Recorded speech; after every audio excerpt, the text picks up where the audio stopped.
Gonna do something a little bit different. Welcome back, ladies and gentlemen. One more day, right? Official test start time, 2 minutes. 5 pages, 5 paragraphs each, 5 revisions. 5 words per sentence, 5 sentences per paragraph, 5 computer spaces in between.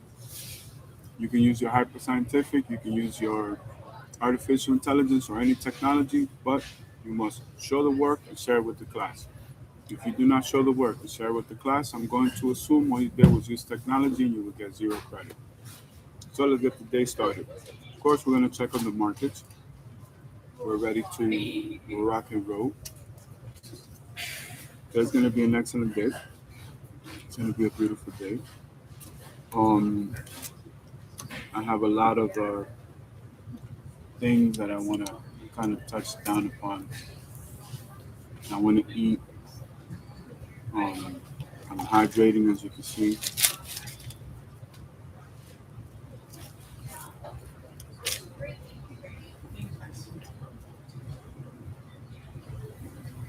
There for breakfast.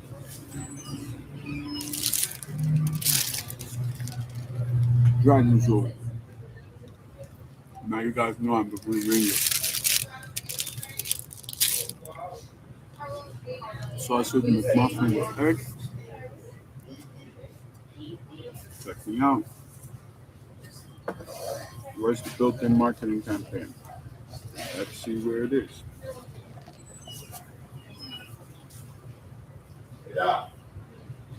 Alright. When I grab it like this, see the marketing campaign. When I grab it like this, you see the marketing campaign. I'm drinking, somebody's walking this way. It's built-in marketing campaign.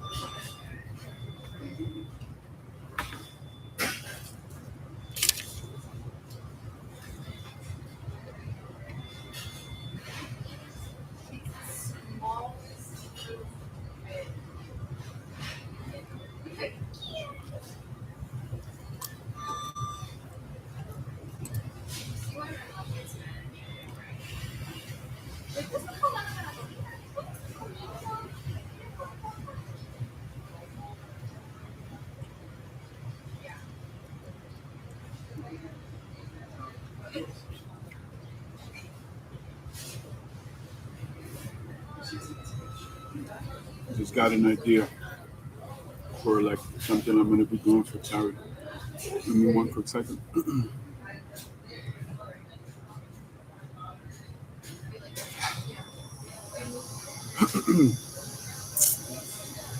I want to have a quick moment of reflection. I think I should eat first. So I'll tell you what.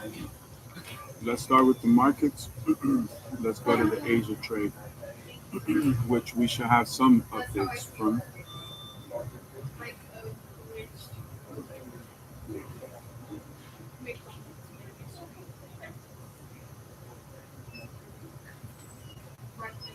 Please go Bloomberg, go to channel, go to video, search for the Asia trade. That's the sound of an American oil company hard at work. Go out in Ferrari early in the morning. Yeah, marketing, Hello. serious business.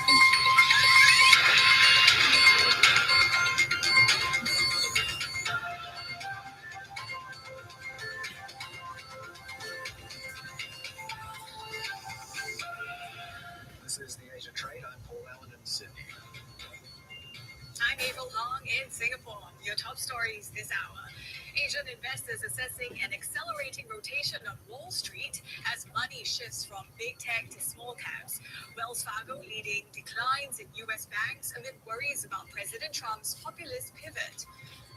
Japan's ruling party confirms Prime Minister Takaichi will call a snap election seeking to secure a mandate for her new coalition. Also ahead, Denmark warns of fundamental disagreement with the Trump administration over Greenland after high-level talks in Washington. And we speak exclusively with the CEO of Hong Kong-listed B1 as China's pharmaceutical sector surges. Now, that's among the sectors we are watching, healthcare-related stocks amid this rotation in Asia, following what we saw on Wall Street overnight. And this is following on from a string of gains in Japan stocks. It's about the Takaichi trade. We're hearing from some of these LDP, the coalition officials. They seem to be confirming we are going to see an early election. And then not just the moves in stocks, but look at FX as well. Given the weakness in both the Korean won and the Japanese yen, we heard from Ueda sounding hawkish. We've also been hearing from the Treasury Secretary of the US, Scott Bessent. He seems to not want to see these excessive volatility in the FX space. And he also talked about how when the weakness of the won comes through, it's not in line with fundamentals. We have a BOK decision due today with with the weakness of the won expected to stand pat the Korean Central Bank. Let's get a quick prayer. Are you guys ready? Thank you, Heavenly Father, for the blessings in our lives. Thank you, Heavenly Father, for the blessings in our lives. We worry not about what we don't have, because we're in the process of getting it. And the journey, everything we do is in almost in a month is now being outpaced by the Russell, the small cap. Not here to preach religion, just sharing with you all of you my religion. Bank earnings, Citi fourth quarter results beat estimates. Shares slipped after hours, though a bit of concern about progress there in meeting regulatory requirements and also the progress on cutting costs. CEO Jake Fraser also had some remarks on Mr. Trump's proposed ban on credit card fees, worried that it might trigger a broader economic slowdown. Wells Fargo missed on severance costs. Bank of America had a beat, though equity traders there having their best fourth quarter ever. But yeah, the small cap story, a big one of the day. You see a bright spot there, up 0.7%. April. Let's bring in our executive editor on markets now, Paul Dobson, for an analysis and a look ahead for the Asia session. So, Paul, rotation, is that the trade for January? It certainly feels like in the US market, at least, there's quite a lot of momentum behind this. As Paul was saying, the small caps gaining, and indeed the majority of the S&P gaining, but the big tech names having some of the momentum knocked out of them a little bit. I think also rotation from the US into the rest of the world is a theme we've been talking about this week, with strong Asian outperformance too. So it does feel like people are thinking at the start of this year, maybe those tech names in the US, which have had an extraordinary run, are kind of done. And if you look at where the Nasdaq has been over the last 3 months, it's kind of in a range, not going up any further. And people looking for the next sort of juicy rally will be thinking, well, either we spread out and have a look at the more value sectors in the US market, or we look at the Asian tech sector, which still looks pretty hot by comparison. And so that's where the flow seems to be going at the moment.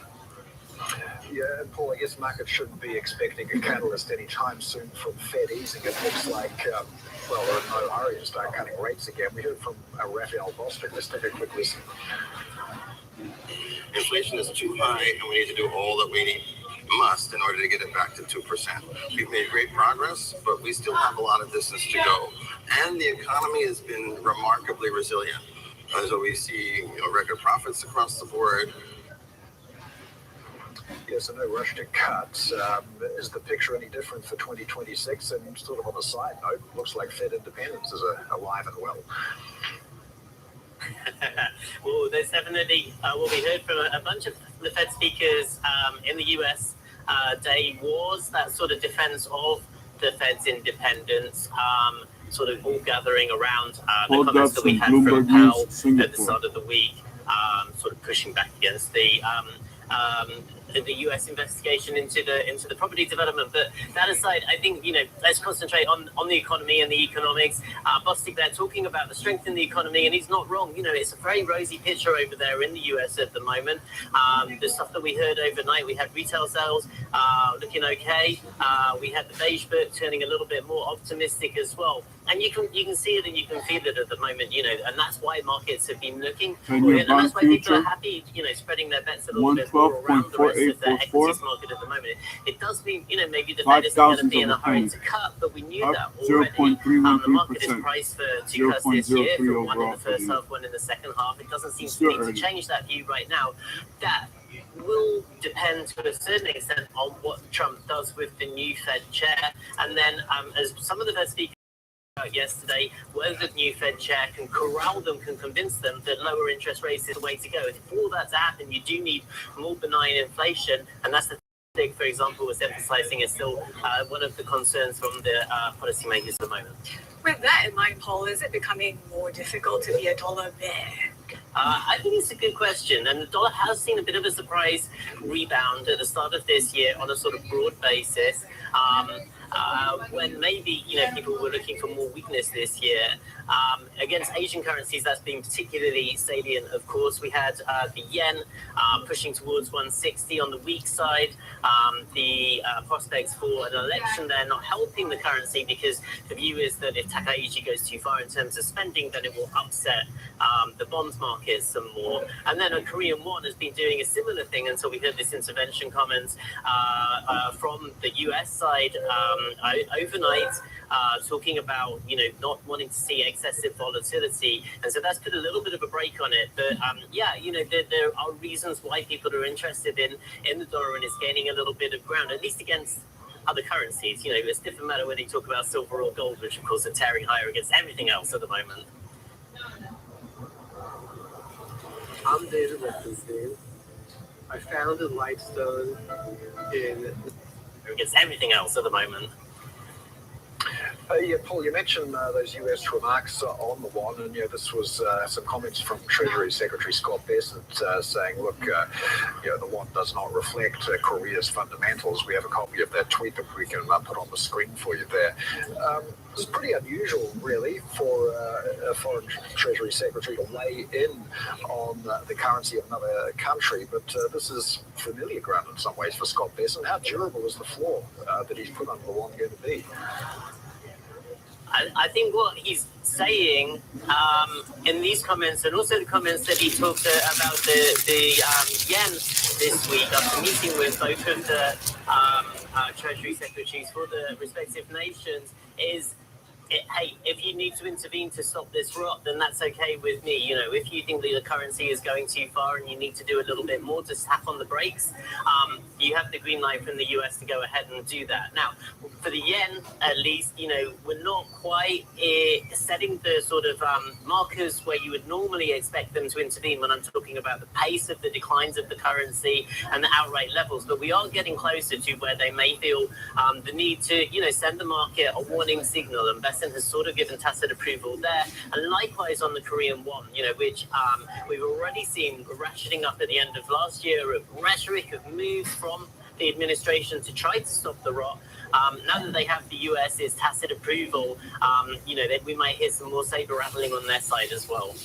You talk about the won. I mean, it's interesting. South Korea and Japan, what they seem to have in common for slightly different reasons is the strength of their stock markets and the weakness in their currencies. Yeah. What is the risk of reversal given valuation? You've got earnings coming up as well. And how does that play into the stock market trajectory of these markets? Yeah, and it's interesting. I don't really know if the moves in the two are linked or just coincidental, but they're very strong trends in both cases. So yes, a weaker yen should be supported for the equities market, a weaker won maybe for the Korean exporters as well, to a certain extent. When it goes too far, it starts to become damaging even then.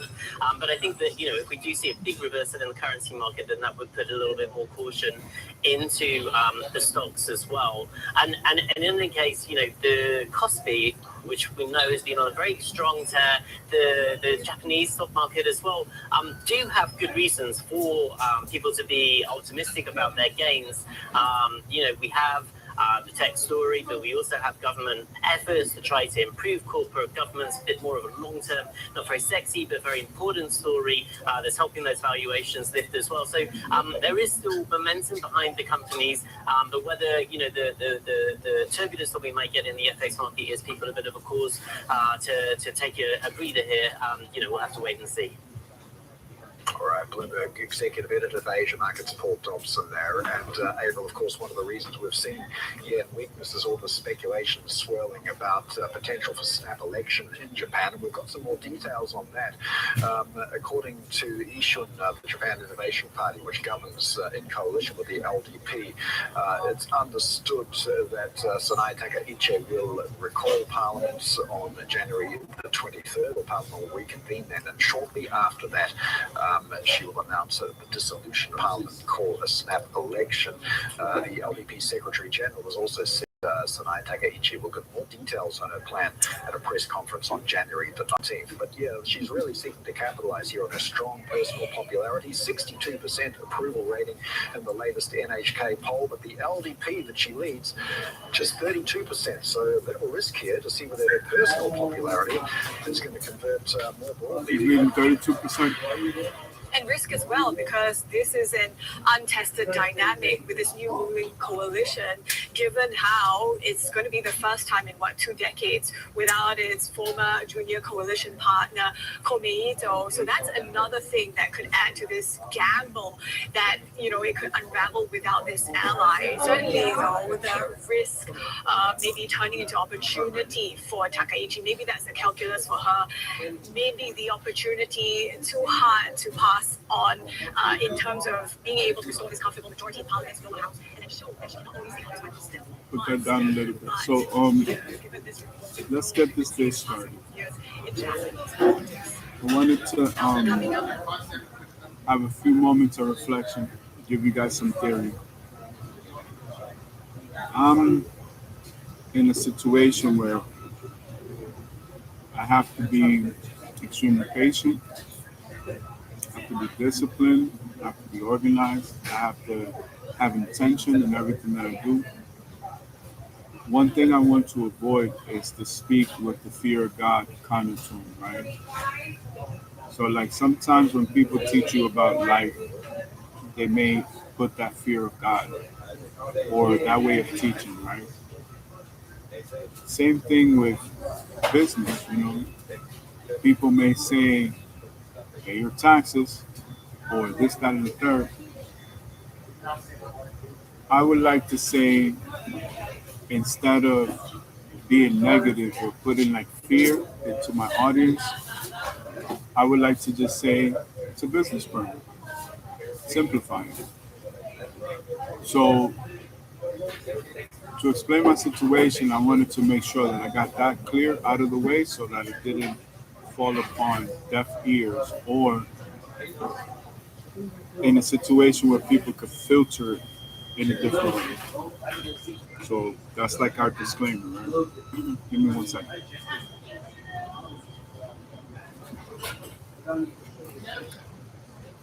So the reason why I've tried to avoid that is because so many people do it and their hands are a little heavy, so they go overboard. There's nothing wrong with instilling the fear of God into a person, given the perfect circumstances, right? But this deals with something a little bit beyond that, as important as religious beliefs are, right? I'll give you an example. I've worked hard enough in my career where now I'm in the final moments, right? Negotiating my catalog, working on the album, building video game systems, I'm doing a whole bunch of stuff. Now, when this takes place, there's going to be an influx of cash flow for myself. And every day I hold the responsibility of doing the best thing that I could do with that opportunity and the right thing that I could do with that opportunity. Charity is a part of my religion, is a part of who I am, what I identify with. I do it every single day. I never want to live a life where I can't do that, right?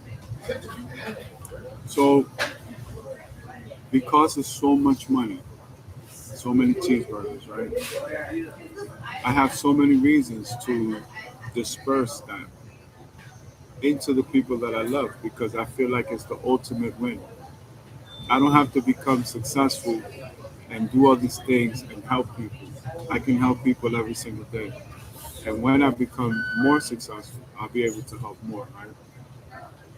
So, from a human standpoint, sometimes we can be led to falsely believe that if we do something such as a positive thing, like an act of charity, it has to play out a certain way. I'll give you an example. There's a foundation that I work with, right, which oversees not all of my churches, but most of my churches, and not all of my charities, but a good portion of them as well. So I value them for their intricate positioning in my heart, right? I love sports cars. I love cars, period. What if I show up to the corporate office and I have two flatbeds with maybe 12 cars each, right?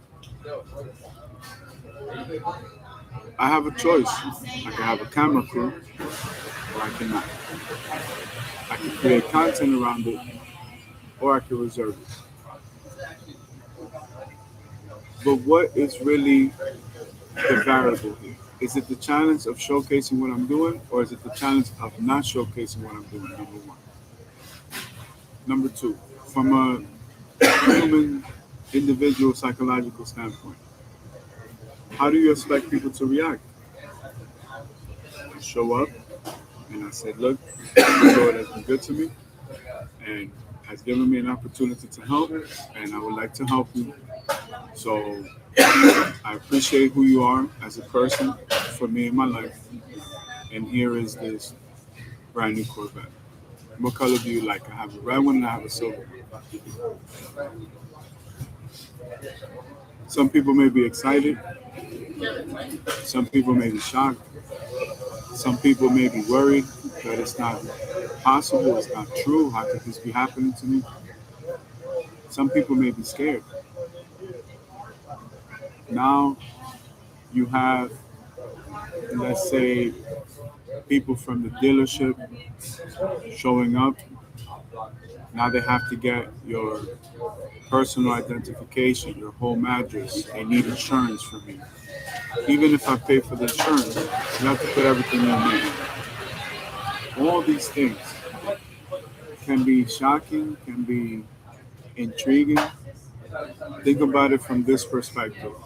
When you purchase a vehicle, you go to the dealership, you're going to spend about the whole day there. You might as well take the day off, right? In this situation, it's no different because my goal and my aim and my prerogative is completely different. In the sense that I would like to create content around it. I would like to show people that there's good-hearted people that would do something like this, but not in the sense of business, promotion, marketing, or anything like that. These are just goals that I have for myself. It's very hard to have one unit of storage of value, right? Most of the time, it's going to be a house or some form of transportation. So for me, I know what that does to people because it did it for me very, very young. When I was 19, I started a $1 billion company, directly and indirectly. It was not my business venture to begin with. There were some circumstances in my family that forced me to do business with the competition and other entities. Not necessarily always competition, but some were competitors. And we started this company and it just became a home run. But I was there for the building, designing, and engineering, the implementation of these systems that became the success of the company. The system was so good that even after the company established itself, even though they modified and they changed a bunch of things, the company still became successful. So the formula was so good that even if you use 75% of it, it would be effective. So, long story short, moving forward to this example, and it struck a chord in my spirit, right, for me to talk about. Regardless of what the reaction is or may be, regardless of the feelings, emotions, or thoughts or gestures, I have a commitment with God. My commitment with God and my responsibility with God supersedes the tax benefits, the fact that it's a charitable cause, the fact that I get great pleasure in seeing somebody happy to the level where they don't even have to thank me, they can just thank God. And these are examples where I am physically right now in this investment, this franchise. I've built an amazing community of amazing people. And each one of those people, I've made a promise to you.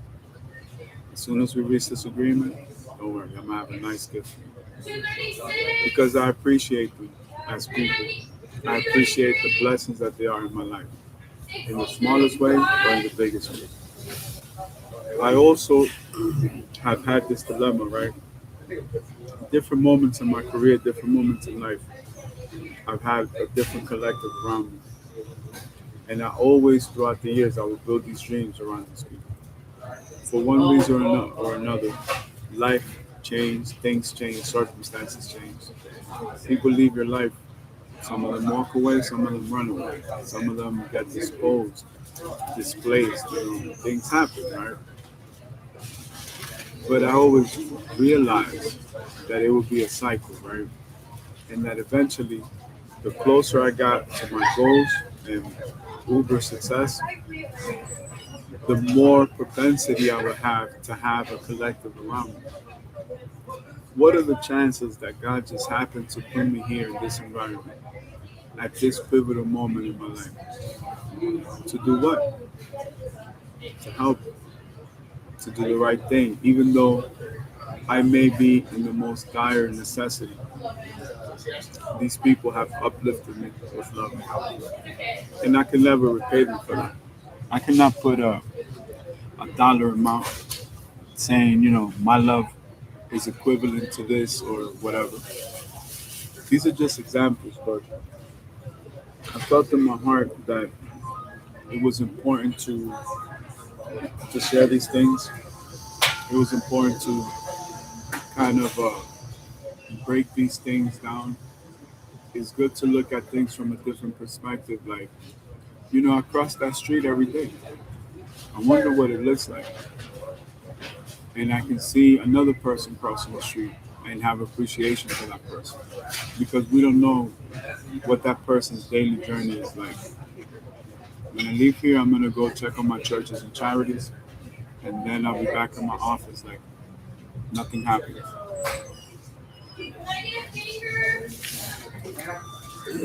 That thought and theory that I just explained and expressed to all of you, very simply put, I could have kept. Good morning.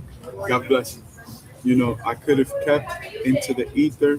I could have found an excuse not to document it, not to showcase it, but I found the strength in my heart to do so because I've realized certain aspects of success are not what they may appear to be in our intuition when we're casting our vision into the future. So I'll give you another wild card example because I've lived it and I think about it all the time. You have a beautiful estate. It's not your only estate, but it's your gathering estate. It's the estate where you invite family and friends over. You throw this huge event, you invite everybody, you tell everybody you can talk about anything except money and what got us to this point, meaning what was the journey to my success, right? You create this amazing banquet, uh, how do you say that? Like a banquet example, like kind of like not a buffet, but high end eating dining experience, right?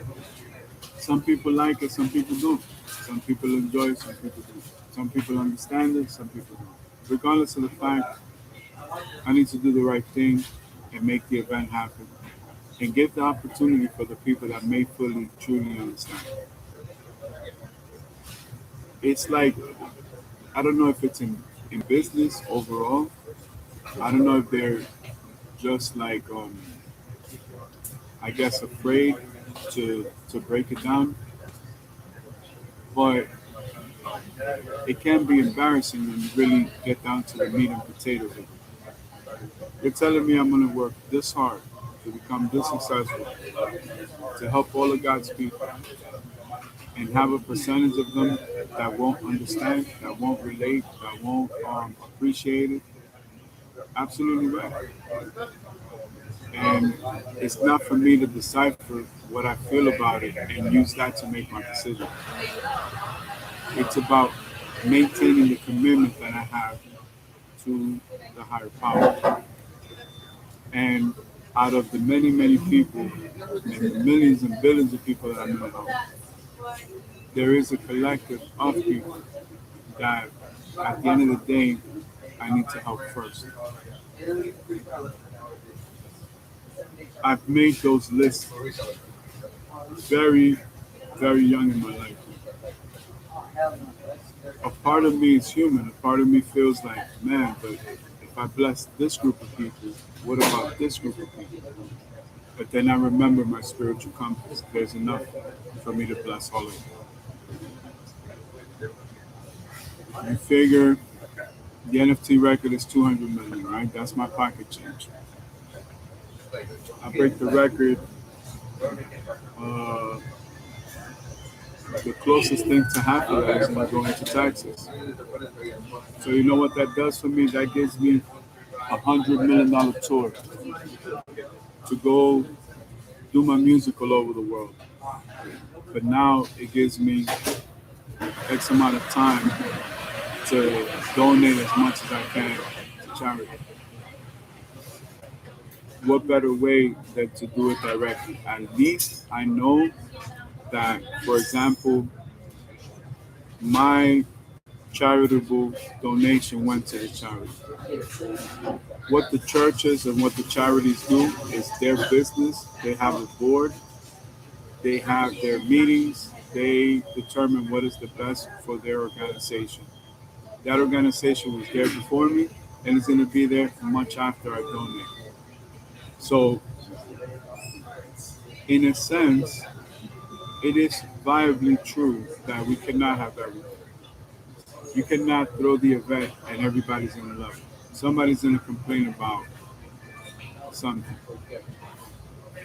And it's being able to take the good with the bad. And I didn't want to explain these things being overly aggressive or in a negative tone or connotation.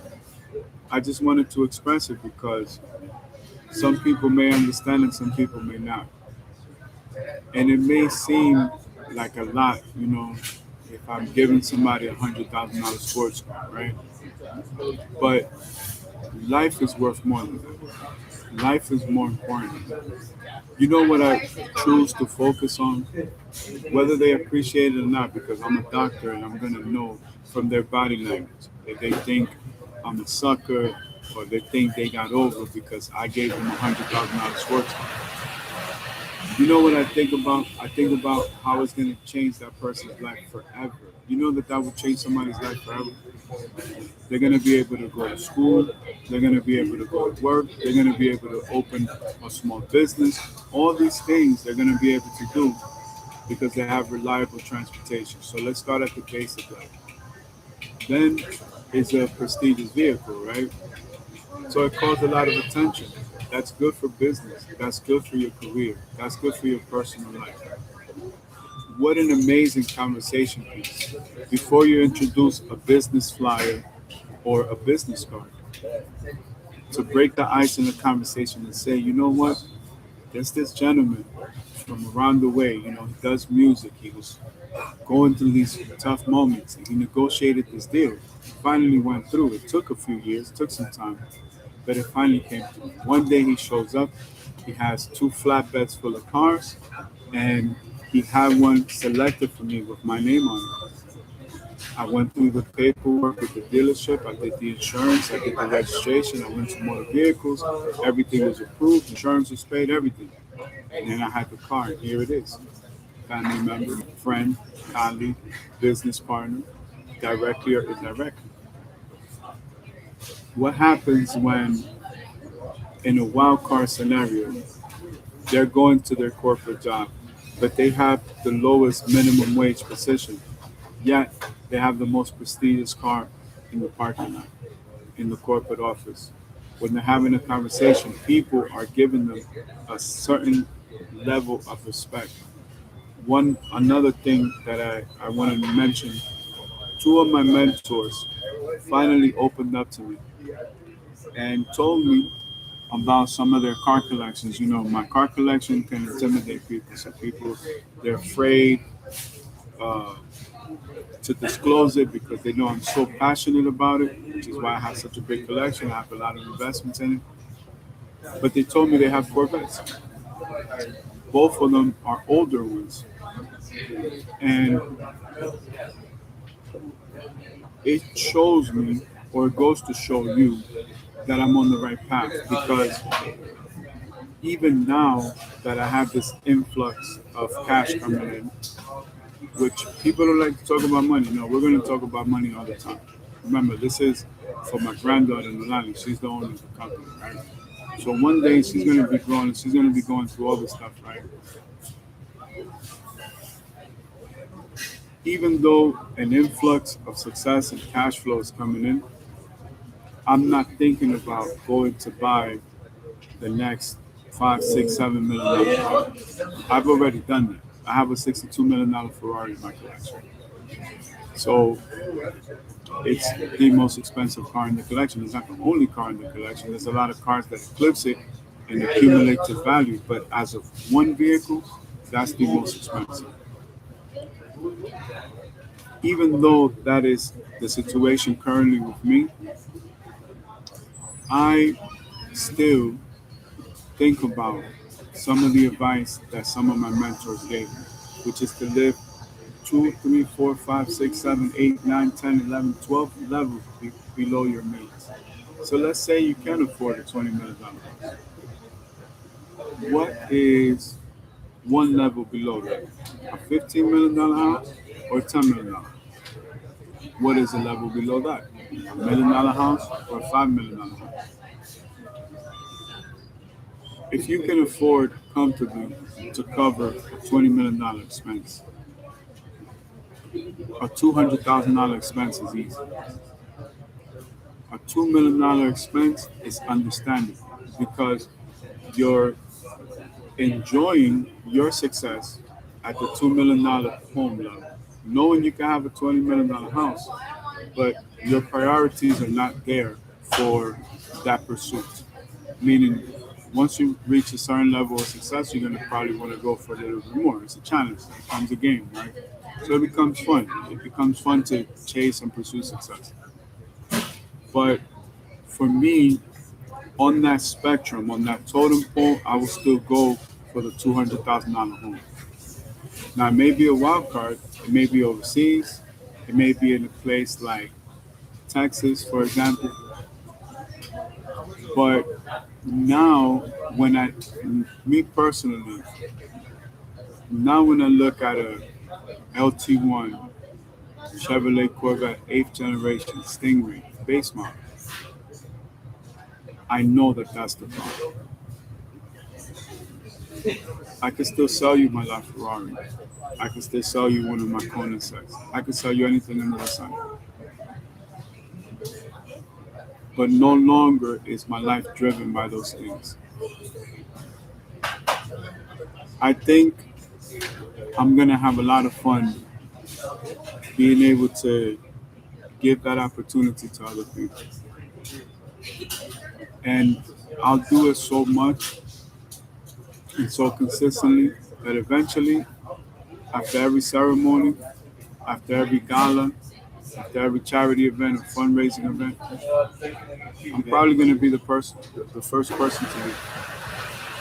Most likely, I'm going to be the first person to walk away. I'm going to be the person that says no interviews today. But thank you so much, and I appreciate it. I'm probably going to feel butterflies as I'm making my exit.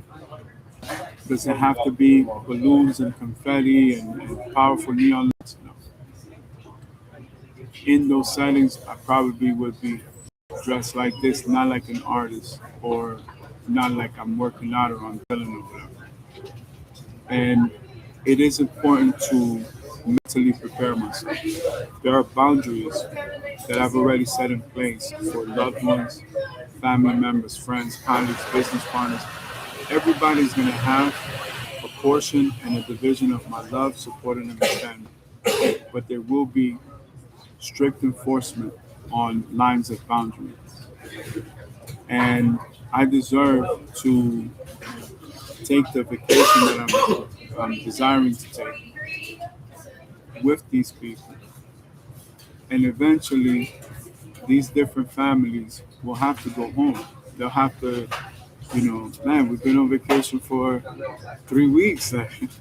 We can't stay here a whole month. You get what I'm saying? Every moment has to end, right? So when you begin a new moment, do your best to make it the best moment.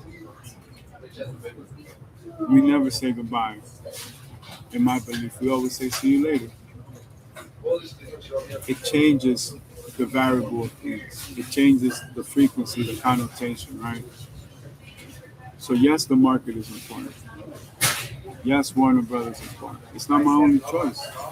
I have an offer from Trump. I got an offer from Patrick but David. I got other things. Lunax is one of the banks. I don't know if I'm pronouncing it right. I feel in my heart that today wasn't necessarily about that. That I want for it to be known, right? How they say for the record and let the record show. I wanted it to be known that I'm making this predisposition today, January 15th, 2026. I have an amazing list that I need to write, emails that I need to send, texts that I need to send, phone calls that I need to make, time that I need to make for everything that I'm doing. And at moments, it has been overwhelming. But overall, I'm happy that I've been able to get through this process. It hasn't been easy. Over 700 videos on YouTube, 300 books, thousands of articles, Future Tech Plus, podcasts, radio show, albums, songs, this, that, and the third. As a matter of fact, yesterday I played the first albums. Once we changed the format, I played the first albums, and is one of those things, right? It reset the time for me. It put me back in the time frame. Where was I when I recorded the album? What was I thinking? Why was I rhyming the way that I was rhyming? Why was I being so aggressive? Did I have an idea? Did I understand what I was doing? Or was I just letting things flow? And that's exactly what I was doing. That's exactly what I was doing. It was just letting things flow. In a sense, I do have to have the reflection of, will I have that moment of reflection to feel that sense of completeness, right?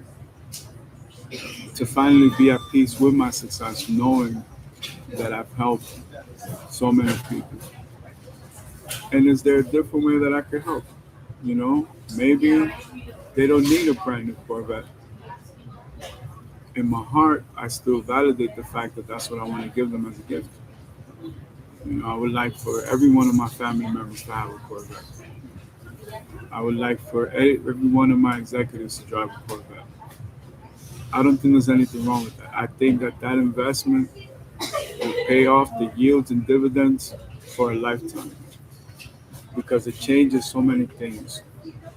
And I'm going to use this last moment of reflection as a segue so we can move on to the markets. I was 19 years old. I I started a $3.4 billion company, heavily into petroleum and fast food. I started to franchise, right? My franchise out of the collective is the only one that will close at night. So I will open 4 or 5 in the morning.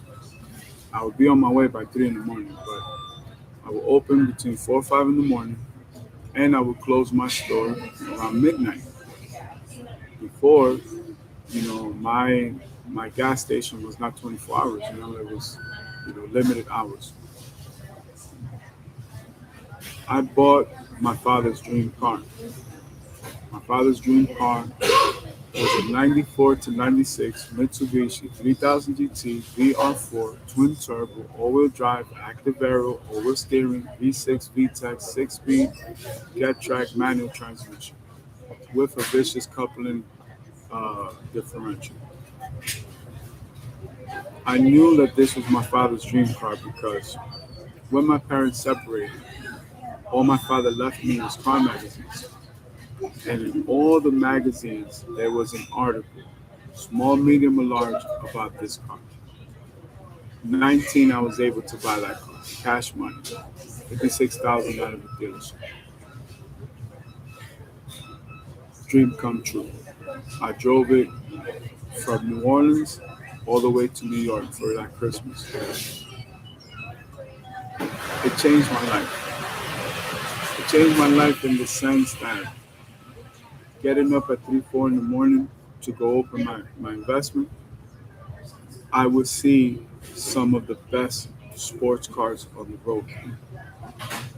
I can never see these cars in my day to day. But the reason why is because those were my neighbors.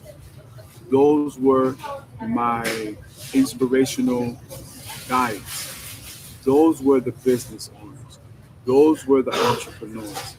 They had to drive by themselves because nobody understood how they got the success. So nobody could relate. People would judge them and treat them a certain way, talk to them a certain way. But it taught me a valuable lesson. It was those people that are up first thing, that are working their butts off 24/7, that make a difference, not just in the economy, not just in business, but in the whole universe, in the whole world. We are the shakers and movers. We are the economy. You want to know how the economy is? Talk to anybody like myself. We'll tell you everything about it. What you do with that is up to you. I could tell you every stock, every book to read, every business class, every masterclass course. I could tell you everything that led to my success. It's up to you. You do the work, you're going to get the results. You don't put in the work, you're not going to see the results. So I believe that me giving away these gifts, as an example, it's not a house. It is startup venture capital. Maybe they sell the car. You enjoy it for a few months and sell it. I can't even be mad if they don't enjoy it for a few months. You get what I'm saying? This is again the default programming, right? The psychological pretense of a projected preview that you think is supposed to go a certain way. No, some people are greedy and some people are grimy. And some people will pretend that they appreciate it, and in the back of their mind, they're machining, they're engineering what they're going to do as soon as I leave the property. Because if I sign the title over to you, that's your vehicle. Are you going to use it for business? Are you going to use it for work, for your education? Are you going to use it to mistreat people? I don't know that. That's between that person and God. I've done my part to present the opportunity that at 19 led to $1 billion company that's still a multi-billion-dollar company today.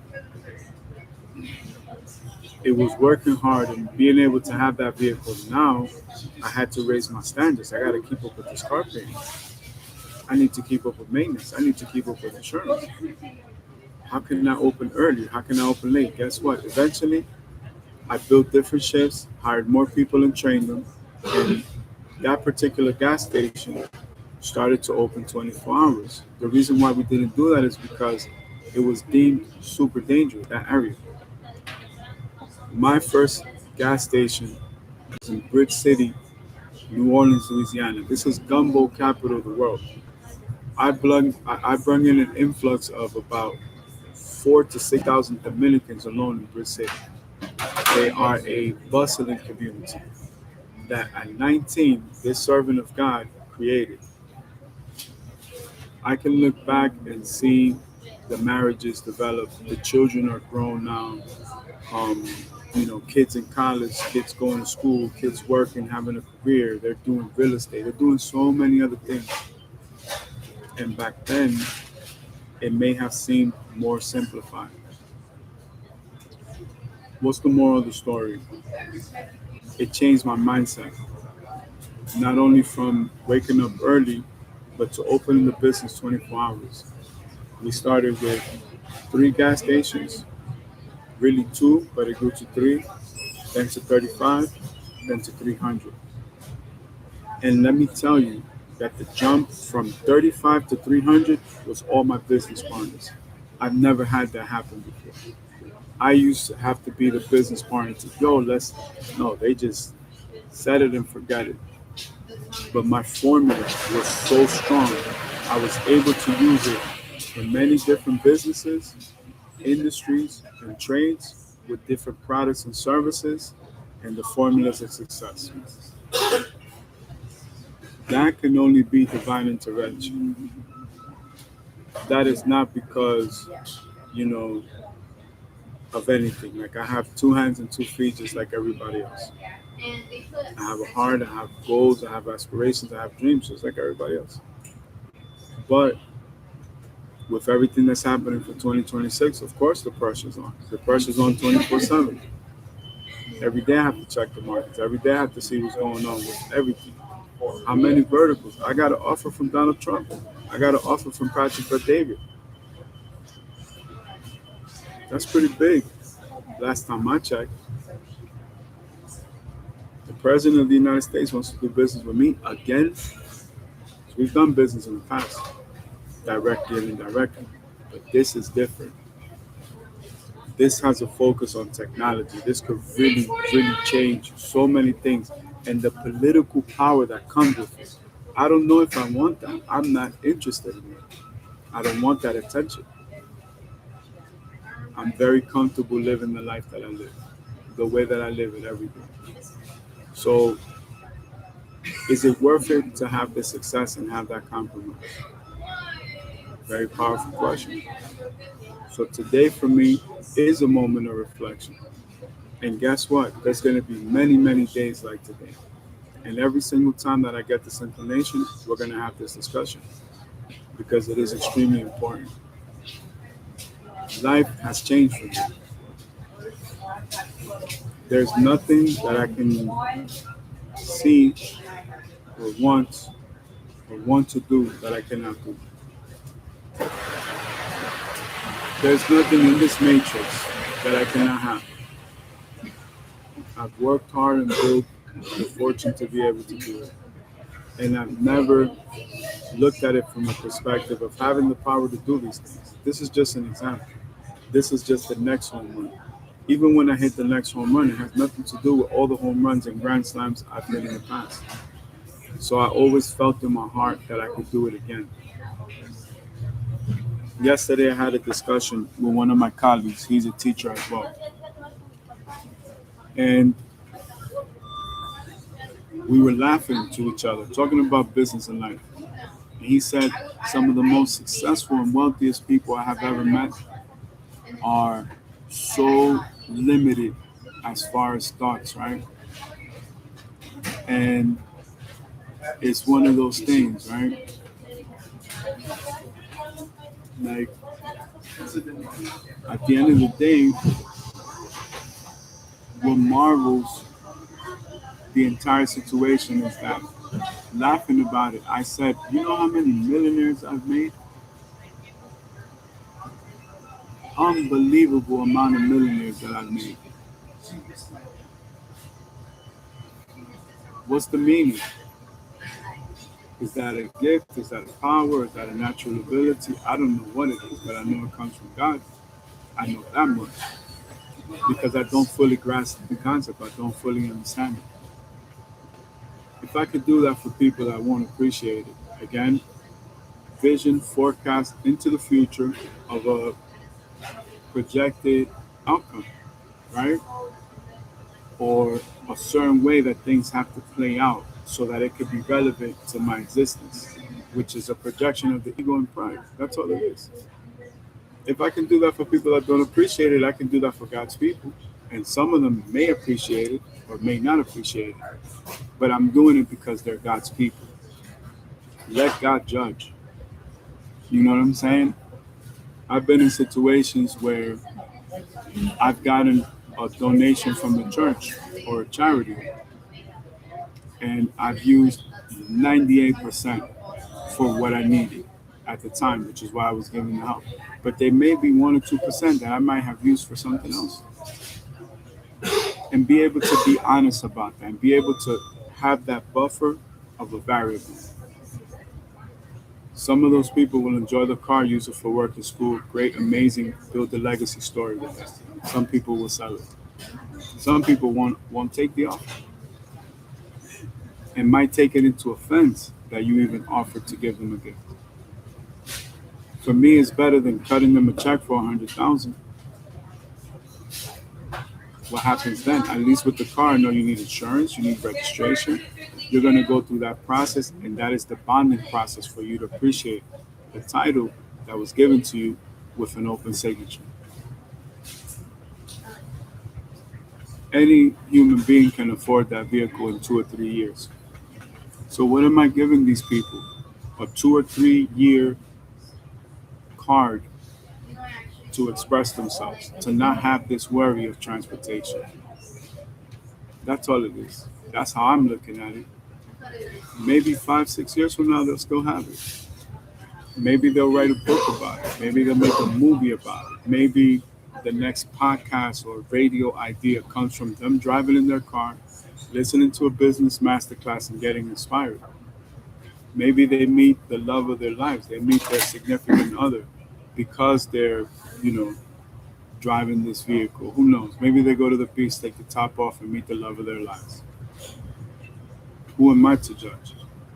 Good or bad, positive or negative?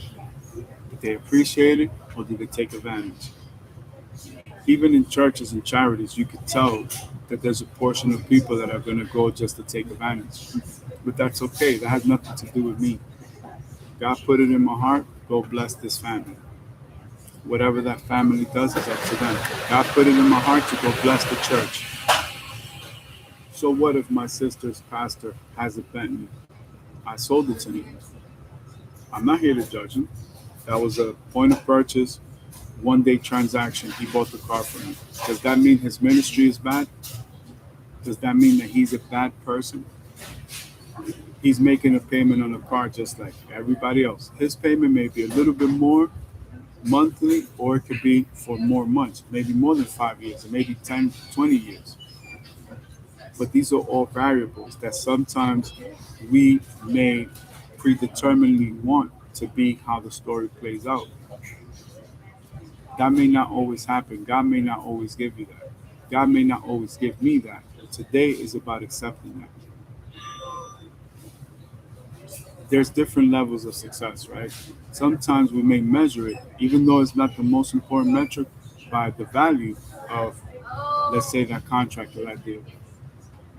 There's multi-million-dollar homes. I bought this estate for my family, and we own the entire estate. There's like probably 40 properties or more on this estate. This is my compound, right? There are family members that appreciate it. There are family members that don't.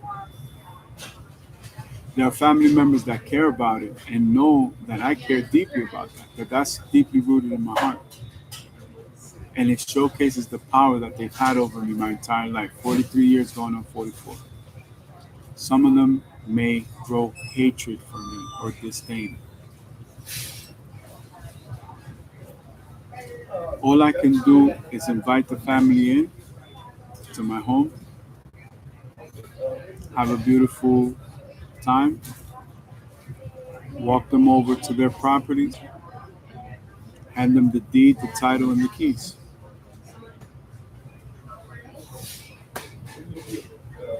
You can live in this home, you can no longer sell it. It belongs to you, even though it's mine, for the time frame that you live here. You and all your descendants for all eternity. But that power has shifted.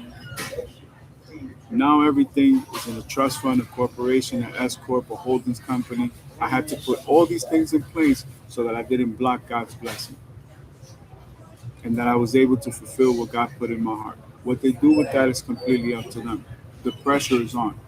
They're going to watch this, they're going to have an opinion, they're going to act like they didn't see it, but their behavior patterns is going to change because they know that the promised land of milk and honey is upon us. And this is what this is about. This is not about just paying taxes. This is not about charitable donations. I do that every day. I'm going to do that for the rest of my life. Every new business venture, every opportunity I get, charity. St. Jude's, Research Hospital, the Shriners, the Baby Seals. That's just three. I'm just giving you three examples. There's many more. All of my churches in my neighborhood, which we don't need to discuss because obviously I have multiple homes all over the world and I'm very private, but very tight knit with my uh, church community. Am I the only person doing these things? No. Do I want to put it on the front page of the newspaper? Absolutely not. But I appreciate the opportunities that have been granted and gifted and given to me. And as much as I want to talk about a bazillion things, I felt that this was so important to explain. I'm not going to stop. I'm not going to change my trajectory at all. From zero to the trillions. Now that I've accepted that, I'm living in my truth. I hope that it inspires you. I hope that it motivates you. I hope that it drives you through the challenges that are sure to come. Everything is laughter and it's all fun and games, but there comes a time where you got to go pursue your future and your dreams. There comes a time where you have to realize that your time is precious and valuable. And because of that, you cannot waste a second. So maybe we'll have moments of reflection like this. And then when we get to the office, we'll break down the markets. I got my monitors, I got everything that I need. But I felt so compelled to express these things because now I see the beginning of a new phase and a new stage in life where my perspective has completely shifted and changed. I could tell you every book that you need to read to be successful, but I could not read the book for you or make you do your homework. But what I can do is tell you if you keep playing, you keep scoring, you're gonna break through. Even if that change is minimal. I have a few different ventures that I'm helping to grow and develop. And I see where the market is going. I see the direction already. So now I'm not frustrated by it. I just embrace it. Every day I do my best. Every single day. And when that time comes, the world will see a much higher level of discipline from me. A much higher level of accomplishment, of stability. That discipline is essential for my future success. How many artists have you ever heard have a conversation like this with this amount of intellect? And be careful because some people in the corporate world, they want to put you into this little box. Just like my investments, they can be as small as your mentality or they can be as big as the reality that they are. They even doubted Jesus, right? Big Pun said it. You know, with platinum, they even doubted Jesus.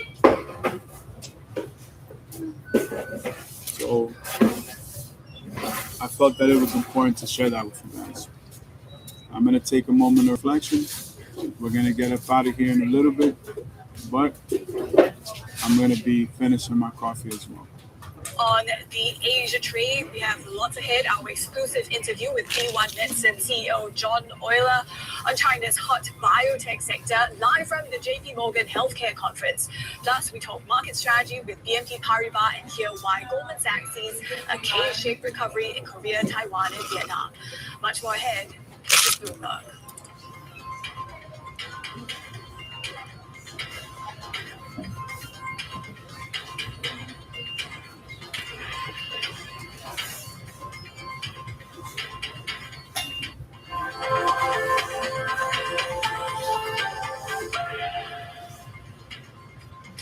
Prime Minister Mark Carney has arrived in China on the first state visit by a Canadian leader in 8 years. He'll meet Premier Li today ahead of Friday talks with President Xi.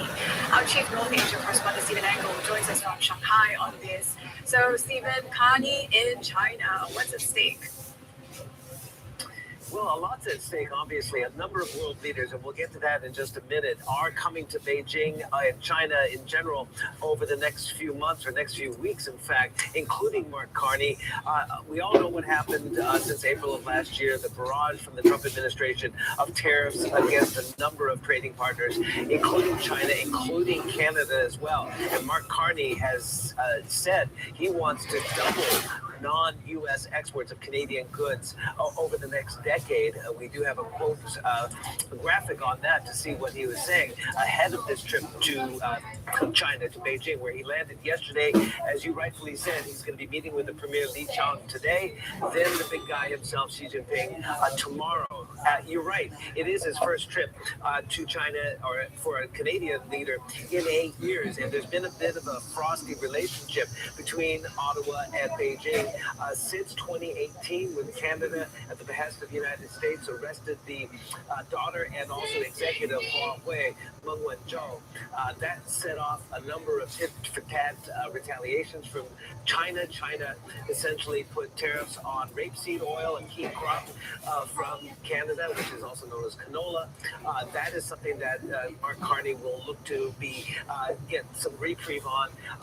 And also, of course, discussing EVs. China state media has talked about Canada needs to reduce its levies on Chinese goods, including aluminum and steel and electric vehicles. Now a local tax expert will do your taxes for $150 all in. No catch. No matter your situation. Whether you're filing W-2s or self-employed forms, your taxes are handled. And your biggest refund is guaranteed. So get taxes off your plate and get back to the good stuff. Pay only one. And Steve, Mark Carney's For you entrepreneurs, April 14th, we have to pay taxes. Such a long list of leaders at the moment. Simple. No need to speak about it with the fear of God. It's just, it's your business permit. It gets renewed on the 14th. Leverage in trade negotiations with the United States, also as punitive measures against Japan, and that is rare earths. So that is something that is critical to the EU. It's critical to a number of different partners, or trading partners and leaders of those countries that are coming to Beijing. Of course, Anthony Albanese has made 2 trips to China in 2025. We had Emmanuel Macron of France be here last month in December. You saw the South Korean President Lee also visit earlier this week. I bought his Mark socks. Carney, and then in the next coming days, we're going to have Keir Starmer of the UK coming to Beijing, followed by Friedrich Merz, the Chancellor of Germany. So clearly, these countries, including what Mark Carney said, looking to diversify their export destinations beyond just the United States, and not just the United States, but including more to the world's second biggest economy, China. So yes, China sitting back and rolling out the welcoming mat. All right, Chief North Asia correspondent Stephen Engel there. Well, the Trump administration has moved to set up a new process to secure access to imports of critical minerals, and this caps a months-long review to determine whether foreign shipments threaten U.S. national security. For more, let's get to our digital politics editor, Romy Harkness. Romy, so we've got this process. We've also, at the same time, actually got Scott Besson here in Australia talking about critical mineral supply chains as well. But supply chains is one thing, but there's the broader question here: production. Is there just not enough of it? Yes, this investigation makes it clear that critical minerals are important for national security, and this process lets the administration negotiate with foreign nations to make sure that the United States has access to these critical minerals that are important for advanced technology. It's very interesting that Trump didn't immediately go to tariffs. He's setting up this process, setting up negotiations with foreign nations, but still keeping tariffs as a tool in his back pocket. So if these negotiations don't go well, if the United States feels that these negotiations are not moving in a timely fashion, then they can indeed levy tariffs to make sure that they have the critical minerals that they need for technologies. Romy, the other thing that caught the attention pretty much in 75 countries was how the U.S. is going to be issuing immigrant visas on this long list of countries. I mean, put things in perspective for us. Yes, this is the latest in the Trump administration's restrictions on immigration. For this particular move, this is really targeting family-based immigration. It's not targeting visitors. Okay, we're going to stop at 17:54. I want you all to have an amazing day today. May you conquer everything in your path. May everything that you touch turn into solid gold bars and silver bars and beautiful and precious gemstones such as moissanite or laboratory-grown diamonds. Always remember to dream big because dreams come true. It happened to me, and I know for a fact it's going to happen to you. We're going to go check on our churches, our charities. We're going to go to the yacht club. We'll be back in the office faster than you guys could do this. Have an amazing day today. I would like to know your reflection, your perspective. Let's talk about business, but let's talk about it from the success standpoint. We'll be right back. Thank you all very, very much, and have an amazing day. We'll be back with chapters 13, 14, 15, 16, and 17. So we'll do all 4 chapters today. And we're going to do the Tesla Model S Plaid Edition teardown for engineering. And we'll do the comparison to ZR1X. And we'll build from there. See you guys in a little bit. God bless. Dreams come true.